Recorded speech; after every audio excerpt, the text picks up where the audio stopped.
Sir മെഡ്രാസിൽ വന്നപ്പോഴേ sir ഡയറക്ടറായിട്ട് ഒരു director ആയതല്ലോ. അല്ലല്ല, ഞാൻ അസിസ്റ്റന്റ് ഡയറക്ടറായിട്ടാണ് മദ്രാസിലുണ്ടായത്. ഫസ്റ്റ് ആരുടെ സർ വർക്ക് ചെയ്യുന്നത്? ആദ്യം ഞാൻ ത്രാസം എന്ന് പറഞ്ഞ പടമായിട്ടാണ് തുടങ്ങുന്നത്. ത്രാസം എൻ്റെ അമ്മാവൻ തന്നെയാണ് അത് പ്രൊഡ്യൂസ് ചെയ്ത് ഡയറക്റ്റ് ചെയ്തത്. അദ്ദേഹം അഡ്വക്കേറ്റ് ആയിരുന്നു. പടിയൻ എന്നുള്ള പേര്. ഒരു ഓഫ് ബീറ്റ് ഫിലിമായിരുന്നു, ബ്ലാക്ക് ആൻഡ് വൈറ്റ് ഫിലിമായിരുന്നു. 79 അത് ഷൂട്ട് ചെയ്തത്. അതിന് കഥ എഴുതിക്കൊണ്ട്, കഥയും തിരക്കഥ എഴുതിക്കൊണ്ടാണ് ഞാൻ കടന്നു വരുന്നത്. അപ്പോൾ കോളേജ് കഴിഞ്ഞ ആ കാലഘട്ടത്തിൽ തന്നെയാണ്. അങ്ങനെയാണ് ശരിക്കും കഥ എഴുതിക്കൊണ്ട് സിനിമയിൽ വന്ന് അസോസിയേറ്റ് ഡയറക്ടർ വരുന്നതിൻ്റെ. പിന്നെ മദ്രാസിൽ പോയി. ആദ്യം മദ്രാസിലെ കോടമ്പക്കത്ത് ഞാൻ ആദ്യം വർക്ക് ചെയ്തത് AB രാജ് സാറിൻ്റെ കൂടെയായിരുന്നു. പ്രേം നസീറൊക്കെ അഭിനയിക്കുന്ന ഒരു സിനിമ, കാലം കാത്തുനിന്നില്ല എന്നുണ്ട്. പിന്നെ ആനക്കളരി എന്ന് പറഞ്ഞിട്ടൊരു പടം. അതൊന്നും അത്ര അറിയപ്പെടുന്ന സിനിമകളല്ല. പിന്നെ PN മേനോൻ സാറിൻ്റെ കൂടെയാണ് കൂടുതൽ വർക്ക് ചെയ്തത്. അതിനുശേഷം സേതുമാധവ് സാറ്, ഭരതേട്ടൻ, ലെനിൻ രാജേന്ദ്രൻ, അങ്ങനെ കുറേ സംവിധായകരുടെ കൂടെ പിന്നെ വർക്ക് ചെയ്തു. ഗുരു ആയിട്ട് ഏറ്റവും പ്രധാനപ്പെട്ട ഗുരു എന്ന് പറഞ്ഞാൽ ഞാൻ എപ്പോഴും പറയുന്നത് PN മേനോൻ സാറാണ്. കാരണം അദ്ദേഹമാണ് ശരിക്കും പറഞ്ഞെങ്കിൽ സിനിമ എന്താണെന്ന് എന്നെ പറഞ്ഞ് ബോധ്യപ്പെടുത്തി തന്ന് മനസ്സിലാക്കി തന്ന ഒരു സംവിധായകൻ എന്ന് പറഞ്ഞാൽ അദ്ദേഹമാണ്. ഫസ്റ്റ് ഡയറക്ട് ചെയ്ത മൂവി ഏതാ? ഫസ്റ്റ് മെഴുനീർ പൂകൾ എന്ന് പറഞ്ഞിട്ട് മോഹൻലാൽ, ഉർവശി, ലിസിയൊക്കെ അഭിനയിച്ചാണ്. 1986 അത്. അന്ന് അതിന് ജനിച്ചിട്ടില്ല എന്ന് എനിക്ക് തോന്നുന്നു. ജനിച്ചിട്ടുണ്ട്, അത് പറയണ്ട, പ്രായം പറയണ്ട. അല്ല, എനിക്ക് ഒരു പേടിയില്ല. ഞാൻ 77, എനിക്ക് ഒരു പേടിയില്ല ജനിക്കുന്നത്. അയ്യോ, ഞാൻ 77 വയസ്സായെന്നല്ല പറഞ്ഞത്, 77 ജനിച്ചതെന്നാ പറയുന്നത്. ഓക്കെ സർ, അപ്പൊ ഇപ്പൊ എല്ലാം പറഞ്ഞ സർ കഥ എഴുതിയിട്ടാണ് ഫിലിമിലേക്ക് വന്നത്. പിന്നെ എങ്ങനെ ഡയറക്ഷൻ, ഹൗ ഡു ചൂസ്? ഇല്ല, ഞാൻ ആ കഥ എഴുതുമ്പോൾ തന്നെ ഡയറക്ഷൻ ആയിരുന്നു എൻ്റെ സ്വപ്നം. എന്ന് വെച്ചാൽ ഡയറക്ടർ ആകണം എന്നുള്ളതാണ്. അഭിനയിക്കണമെന്നൊക്കെ ആദ്യം ആഗ്രഹം ഉണ്ടായിരുന്നു. പിന്നെ എനിക്ക് മനസ്സിലായത് എനിക്ക് പറ്റിയ പണിയില്ലാന്ന്. അതുകൊണ്ട് ആദ്യം തന്നെ ആ പരിപാടി വേണ്ടെന്ന് വെച്ചു. പിന്നെ അറിയാവുന്ന അല്ലെങ്കിൽ ചെയ്യാൻ പറ്റുന്ന തൊഴിൽ ചെയ്യാമെന്ന് വെച്ചിട്ടാണ് ഡയറക്ഷനിലേക്ക് ഇറങ്ങിയത്. സിനിമയിൽ വന്ന കാലം മുതൽ അതിനോടൊരു താല്പര്യം ഉണ്ടായിരുന്നു. കാരണം എല്ലാവരും ഭരിക്കാലോ, എല്ലാവരും വരട്ടാലോ. പക്ഷേ ഒരു കാര്യം പറയാം, സാർ ഇപ്പോൾ പറഞ്ഞില്ലേ ഭരിക്കാം വരട്ടാം എന്നൊക്കെ. പക്ഷേ എൻ്റെ 4th മൂവി ആയിരുന്നു ചേച്ചി മഴയത്ത് മുൻപേ എന്ന് പറഞ്ഞാൽ. ശരിക്കും എൻ്റെ മനസ്സിൽ ഞാൻ ഫ്രീ ആയിട്ട് ഒരു ടെൻഷൻ ഇല്ലാതെ അഭിനയിച്ച ഒരു ഫിലിം സാറിൻ്റെ കൂടെ. അതിനുശേഷമാണ് എനിക്ക് ഫിലിമിലേക്ക് ഇറങ്ങിയപ്പോൾ ഒരു കോൺഫിഡൻസ് വന്നത് തന്നെ. അത്ര ഫ്രീ ആയിട്ടാണ് കമൽ സർ ഓരോ സീനും ഓരോ കാര്യങ്ങളും ഈ പറഞ്ഞ പോലെ അഭിനയിച്ച് തരും നമുക്ക്. അത്ര ഈസി ആകൊണ്ട് സാർ അതങ്ങനെ പേടിക്കാനൊന്നും ഇല്ല. അത് നല്ലൊരു ടീം വർക്ക് ആയിരുന്നു. അത് പിന്നെ പ്രത്യേകിച്ചും മമ്മൂക്കാട് കൂടെ ആദ്യമായിട്ട് അയ്യോ, എനിക്ക് ഭയങ്കര പേടിയായിരുന്നു. അപ്പോൾ എന്നോട് പറയുമായിരുന്നു. അപ്പോൾ ഞാനോട് പറഞ്ഞു അത് പ്രശ്നമൊന്നുമില്ല, മൂപ്പര് ആദ്യം കുറച്ച് ജാടയൊക്കെ കാണിക്കുക, അത് മൂപ്പര് രീതിയാണ്.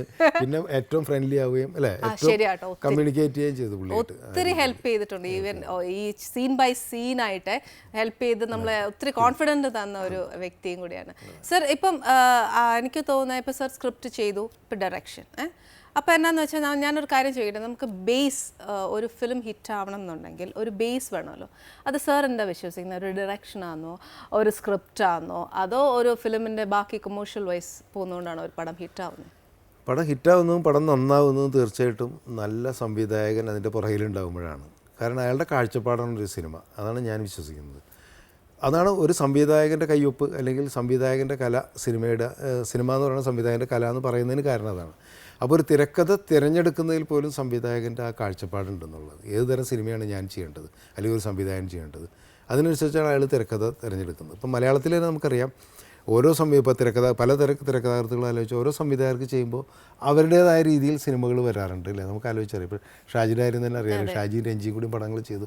അതിനുശേഷം രഞ്ജിത്തുമായിട്ട് ഷാജി ചെയ്തപ്പോഴൊക്കെ ആ സംവിധായകന് വേണ്ടതാണ് ആ എഴുത്തുകാരൻ കൊടുത്തിട്ടുള്ളത്. ചെയ്യുവാണെങ്കിൽ ഒരു ഷാജിക്കുള്ള സിഗ്നേച്ചർ അല്ല, കമൽ സാറിന്റെ പടമാണെങ്കിൽ കമൽ സാറിന്റെ സിഗ്നേച്ചർ ഉണ്ടാവും. ഇപ്പം വേറെ കാര്യം ചോദിക്കട്ടെ സാർ, ഇപ്പം സാറ് സ്ക്രിപ്റ്റ് എഴുതി ഇതിലേക്ക് വന്നു, പക്ഷേ ഡയറക്ഷൻ ചെയ്യുന്നു, പക്ഷേ still you know what is a script. സാറിനൂടെ വർക്ക് ചെയ്യാൻ അല്ലെങ്കിൽ സാറിന് ഏറ്റവും കൂടുതൽ കംഫർട്ടായിട്ട് തോന്നിയ ഒരു സ്ക്രിപ്റ്റ് റൈറ്റർ ആരായാലും ശരി, നമ്മുടെ മനസ്സറിയുന്ന ഒരു തിരക്കഥാകൃത്താണെങ്കിൽ പെട്ടെന്ന് ഒരു റാപ്പും ഉണ്ടാവും. അല്ലാത്ത തിരക്കഥാകൃത്തിൻ്റെ കൂടെ കുറച്ച് ബുദ്ധിമുട്ടാണെന്നുള്ളതാണ് എൻ്റെ ഒരു അനുഭവം. നമുക്ക് എളുപ്പമാവും വർക്ക്ഔട്ട് ചെയ്യാൻ അല്ലേ. അപ്പോൾ സാറും ചേച്ചിയും വന്നിട്ട് ഞാൻ ഇതുവരെ വർത്താനം പറഞ്ഞുകൊണ്ടിരിക്കുക, ഒന്നും കഴിക്കാൻ പോലും തന്നില്ല, കുടിക്കാനും തന്നില്ല, ഞാൻ വിളമ്പിയേച്ചിരിക്കാം.